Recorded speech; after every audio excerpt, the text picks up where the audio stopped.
Sa Bluetooth naman po, networking, ano lang, remote and accessories lang. Pero accessories lang po. Malabas na din na Bluetooth. Ito mo, may nakakonect po, mapapansin nyo. Ito po yung remote natin. Okay. Kung nakakonect na ka ma'am sa wifi, kung gusto nyo mag-download ng mga application, mag-set lang po kayo ng Gmail account para po makapag-download po kayo ng ibang application doon.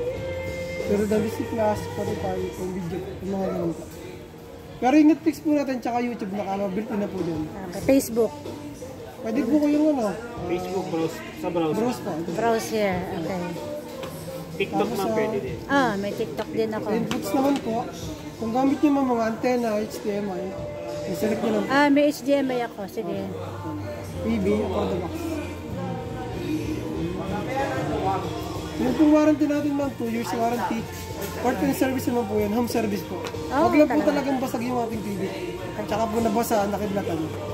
Ang sakop ng mga ating warranty ma'am, nagkaguhit-guhit, dead pixel, nawala ng sound.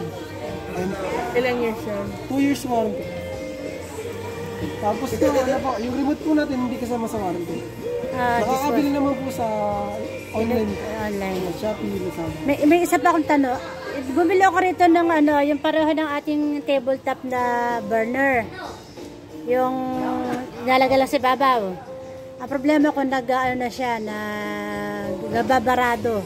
La Germania yun. La Germania. Hindi, dito ko naman binili eh. Ilang taon na yan? 2017. Ayun yung mga sabaw-sabaw yun. Ay ma'am, kapag umaapoy niluluto. Service mo na siya sa Manid lang yun ang Linisin nyo lang ma'am yan. Linis lang yun ma'am. Brush o kaya. Tumawag ka La Germania service. Oh, sige. Hindi kanila yan.